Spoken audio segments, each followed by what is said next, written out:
Yo, foreigner, you crazy for this one. Yeah, they think I'm jab riding when I'm left hooking. Fiends say they love me cause they know I keep that sack moving. Sad to say, but this the life that I have grew in. I had to hustle, skipping class, man, I was true in. I can flip some packs and teach you how to do it. This the real deal. Better watch your back cause people will kill. Kill Bill, kill switch on the Glock. Yeah, this the real. And people spin around them blocks just like a Ferris wheel. But that's enough of that. Let me tell you about my life and where I grew up at. I grew up in the south of Topeka. Then I moved to the east in the streets and I ain't fucking with neither. I ain't the type to go. Word been that corner. Whoa. Hey man, come back at you guys with another reaction video, man. Shout out to the Bucket Discussions fam out there. We got the infamous Texas deep freeze of 2021. I got like a brief memory of this. Obviously I don't live in Texas, but I just remember because I had family down there, like hearing about how crazy it got in Texas. And I also got people that I grew up in the same city with that moved down there, man. So yeah, let's go ahead and tap into it, man. We got Dark Records. He look like he got some good stuff on his channel, but I don't know enough about him to sub to his channel. Maybe this video is far enough that I go ahead and sub up, but on YouTube, man, you gotta earn that sub, and we're gonna see what he's talking about. But yeah, there's something else I was about to say about this. But let's go ahead and just jump into the video right now. It created a humanitarian crisis. Texas, a state known for its resilience against heat, suddenly finds itself at the mercy of two brutal winter storms. That's insane. Families are left grappling with the unprecedented cold and days-long power outages. It soon becomes a life-threatening situation. We'll unravel the Great Texas Freeze, from how it became a record holder to all the ways this could have been less devastating. Damn. When the cold front hit that Wednesday. Yeah, with all this extreme weather going on, man, like this video just kind of popped up and I was like, damn, I gotta react to it and tap into it, man. Weather is crazy, man. I'm not gonna lie, like especially extreme weather. I always had an interest for it, and I feel like it's important to tap in with this stuff, learn from this stuff, and just understand it. In a world where there's a lot of stuff going on that's not important that we focus on, like this type of stuff right here is interesting to me. Electric utility crews said they were prepared to respond to all reports of power outages. But this could not have been further from the truth. The next morning, the first weather advisory was issued in northwest Texas. Isolated freezing rain began falling and expanded to neighboring counties after sunset. At 6:30 p.m., a Delta Airlines flight slides off the Pittsburgh International Airport taxiway. With no reports of injuries, passengers were on the aircraft for 3 hours before disembarking. It would be another 24 hours before the plane was removed from the runway. While the Delta incident was quickly managed, it was only the first taste of what was to come as the situation in Texas escalated rapidly. Hours later, the Fort Worth 911 center was inundated with desperate calls. What do I do? Oh my God. I didn't think I should listen. I'm so good. My car was spinning. There's a gentleman in a car next to me. He's just screaming. I don't know how many cars are packed up. They're all stacked on top of each other. First responders arrived at a massive car accident involving 133 vehicles. Many of those involved were healthcare workers wearing scrubs and hospital badges. This included an off-duty EMT who jumped into action, working for hours even though he had a fractured ankle and other injuries from the collision. We're coming to get you, all right? You heard anywhere? Can you call off if I break this window? Fire engines subsequently closed off the roadway to prevent further pileups. Nearly 120 emergency responders were on the scene to clear the roadway. Meanwhile, buses arrived to help motorists warm up after being freed from their cars to prevent hypothermia. After a 4-hour operation, the death toll would stand at 6, while more than 60 others were treated for injuries, among them 4 police officers. Due to the storm's severity and the scale of the accident, it would be several more days before the road was cleared. The collision was the most staggering crash during the February 2021 storms, but there were many more to come. As the disaster unfolded, Texas declared a state of emergency. However, the response revealed a significant oversight. Despite prioritizing gas, they relied heavily on electric heating. This revealed a lack of preparedness in managing energy. By the weekend, the freezing temperatures had forced 22 gas power plants to close. The infrastructure, including the production facilities and pipelines, were not designed to operate in such cold conditions.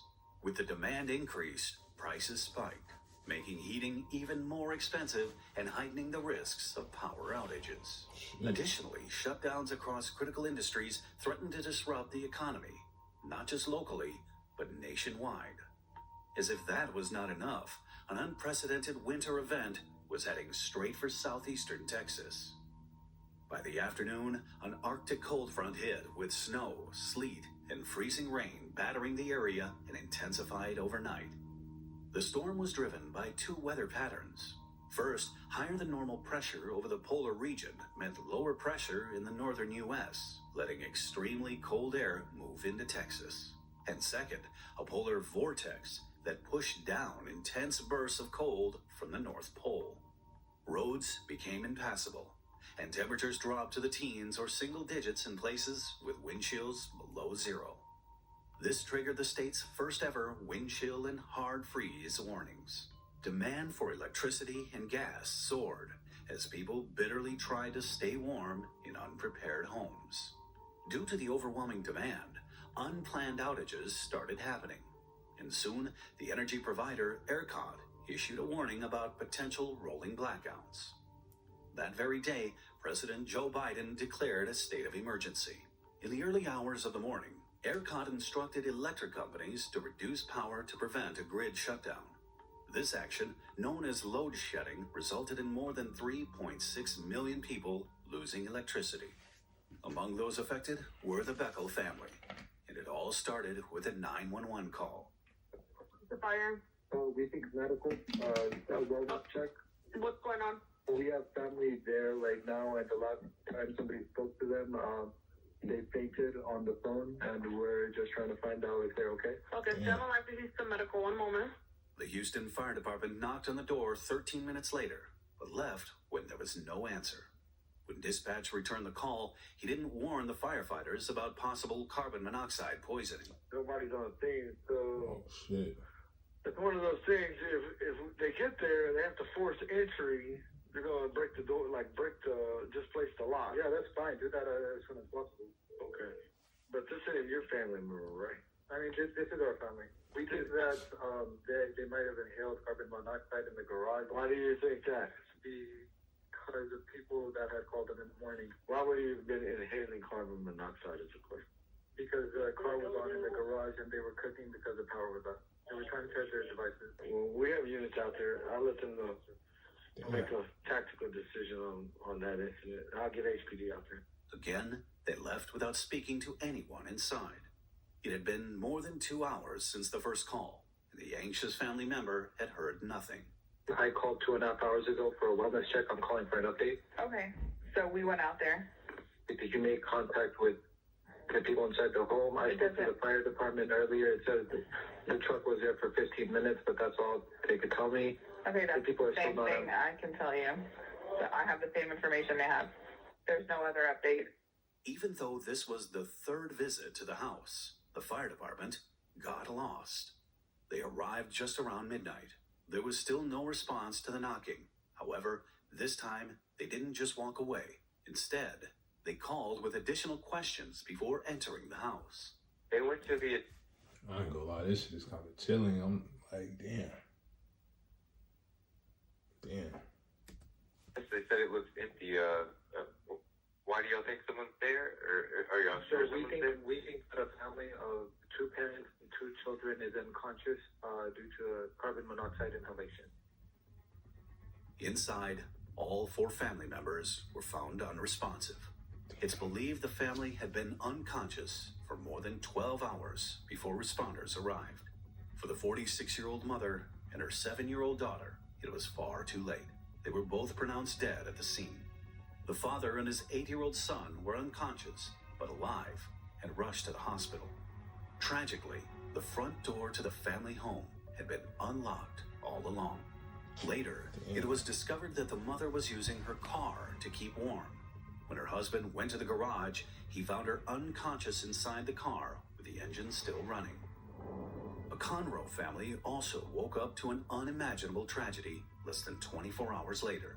11-year-old Christian Pavone was found unresponsive in the bed he was sharing with his younger brother. Just hours earlier, Christian had been excited to see snow for the first time after moving to the U.S. from Honduras in 2019 to live with his mom. Tragic home video footage shows him playing in the snow. In hopes of staying warm, the entire family of 5 huddled in a single room in the family's mobile home. Christian was pronounced dead that afternoon, seemingly from hypothermia, but the autopsy would tell a different story, one that would lead to a lawsuit. While families faced the brunt of the storm inside their homes, outside, the state's infrastructure began to crumble under pressure. By this point, many methane gas processing plants had lost power because they weren't listed as essential services. This made it harder to supply gas to power stations. To combat the energy shortfall, regulators manually boosted the electricity supply, but this action triggered a sudden spike in prices, with residents seeing dramatically higher energy bills. Neighboring states were also affected by the cold, but managed to import power from the unaffected East Coast. However, this offered little reprieve for Texas, which has a largely autonomous electric grid with limited outside connections. It was 5 days into the storm, and it just kept getting worse. Grocery stores were starting to feel the weight of the supply issues. Customers were limited in the water and propane sales. Meanwhile, there were conflicting statements in the media regarding the blackout. Government officials said that renewable energy was mainly responsible, while ERCOT contradicted this by saying that frozen wind turbines were not the main factor in the blackouts. The following day, temperatures started picking up, but Texans were unaware of what was still to come. As the day progressed, more power generation was restored and the rolling blackouts ended throughout the state. As the power crisis eased up, a new challenge emerged. The extreme weather had caused water mains to break, forcing people to drip their faucets to prevent pipes from freezing. Additionally, power outages impacted water treatment plants, resulting in a decrease in the water system pressure. The consequences were dire. Almost half of Texans were left without access to clean water. Their only option was to boil water from taps or melt snow. Unfortunately, due to the ongoing power outages, many were unable to do so. The severity of the situation was documented on social media, which was flooded with images of people filling buckets with water and resorting to makeshift solutions like using plastic bags and toilets.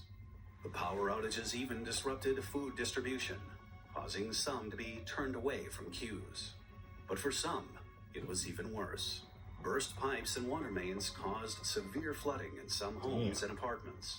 Most houses had their I did not realize how bad that shit was. Damn. Buried in the front yard, hidden under layers of snow, making it hard for residents to locate the shutoff valve. While residents struggled with frozen water mains, another emergency unfolded. Firefighters were called to a blaze at the Hilton Garden Inn. They arrived at the hotel, where flames and huge columns of smoke were rising from the roof. The hotel was booked to capacity, with locals occupying most of the 102 rooms due to the severe weather, which had left them with limited or no access to water at their homes. 4 rooms are starting to fall in. If we're going to start doing checking there, we need to start forcing the doors. No time for keys. Some type of Salvation Army response. We got a large number of displaced residents. A large number. 2 days before the fire, frozen pipes had caused flooding in the hotel lobby. To prevent further damage, the fire sprinkler system was turned off. Unfortunately, this left the building vulnerable. When the fire started, the disabled sprinklers let the fire spread quickly. Firefighting was made even harder because burst pipes had also damaged the city's water supply. Firefighters were able to contain the blaze after midnight. 1 guest suffered minor injuries, and 2 others were treated for smoke inhalation. Sadly, a family pet named Chico the Chihuahua was lost in the fire. Just before the 9th day, the Great Freeze was finally over. But for victims affected by the power crisis, their fight was only just beginning. and it was time to figure out why things had gone so horribly wrong. Was the Great Freeze really unprecedented? And was it a coincidence that Texas was caught so off guard? My neighbor Brian was like, yo, where'd you get this now? That's a good question. Now, see, you're talking about bespoke all the time. Is it worth it? The main issue was undoubtedly the high energy demand for heating in an unprepared state. The disaster was blamed on unprecedented weather, but it was somewhat predictable. This was the third time recommendations were ignored. Surprisingly, the situation could have been much worse. During the power outage, ERCOT admitted in narrowly avoiding a prolonged blackout that could have lasted for months. The company defended its actions, which resulted in the largest forced power cut in U.S. history. Approximately 90% of Texans rely on ERCOT for their electricity, which primarily comes from sources like natural gas, wind, and coal. Despite its crucial role, ERCOT does not operate its own power grid. Instead, it works with over 1,800 companies, providers, and utilities in the energy market to manage the supply of electricity. Tragically, at least 19 people died from carbon monoxide poisoning during the storm. Among them was 11-year-old Christian Pavone, whose autopsy revealed a similar cause of death. Initially suspected to have succumbed to hypothermia, it was later found that carbon monoxide poisoning was the actual culprit. Investigators found the fatal fumes were caused by a gas-powered generator intended for outdoor use. Notably, Texas is among 6 states without a mandate for carbon monoxide alarms. Soon, thousands of Texans filed lawsuits against ERCOT for deaths, injuries, and damages. But they would fail. The Supreme Court ruled that the energy supplier has sovereign immunity, which protects government agencies that provide essential services. There were 246 deaths in total, but even this was debated by the community. The storms caused $80 to $130 billion in losses from damages and missed opportunities. Nearly a year later, the National Transportation Safety Board's investigation into the 133-car pileup found that road operators had been warned about the severe weather. While de-icer was applied to the road surface, temperatures dropped lower than expected, which led to treacherous road conditions.